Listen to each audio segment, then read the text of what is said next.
Hello and welcome again to another edition of Friday Afternoon Divrei Torah.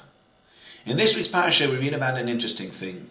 As the Jewish people prepared to leave Egypt, it says, "L'chol b'nei Yisrael," and to all the Jewish people, "Lo yachratz kelev lashano." There was not a single dog that barked at them as they left.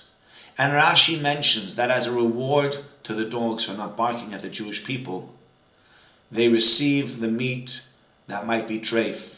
As it says in a few weeks, that if you have a basar basar treif alos ochelu, if you have a piece of meat that you find that is treif and not kosher, lakelev tashlichon oso, it should be thrown to the dogs. And Rashi explains that the fact that the dog receives this meat is a reward for the dog not barking in Egypt.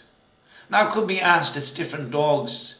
Years have gone by, millennia have gone by since those dogs have lived. Why should dogs today receive any reward for the fact that the dogs then didn't bark? How do we make any sense of that? And the answer, I think, is obvious. That it's not so much a reward for the dogs, but it's for us to learn from the reward of the dogs what they were rewarded for and what we could be rewarded for in turn. What were the dogs rewarded for? The dogs were rewarded for not speaking, for not yelling, for not yelping at other people. Even though the nature of the dog is to bark at someone else. Especially these dogs. They weren't nice, friendly, cuddly dogs. These were dogs that were used to guard the Jewish people. These were dogs that were used to intimidate the Jewish people. And yet these dogs kept their mouth shut.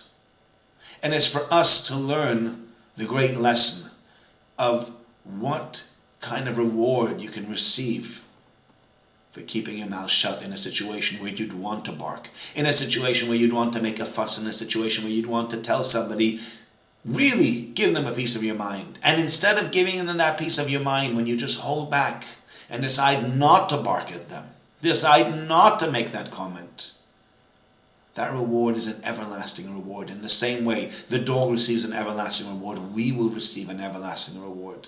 The Gaon of Vilna tells us, "Al kol rega v'rega she'adam chosef," for every second that a man is able to keep his mouth shut, zoche la'or haganus, he will receive a light she'en kol malach u'briya l'chodem v'shar, that no angel, that no creation can even understand the pleasure of that.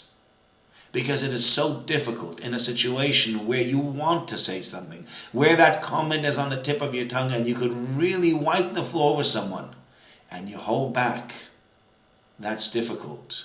But that brings eternal reward. And we must realize it's very easy to make a comment. It's very easy to make someone feel bad. But if we want eternity, and I think that's what we all want, we need to learn from the dogs. Don't bark and get eternal reward. Have a very good Shabbos.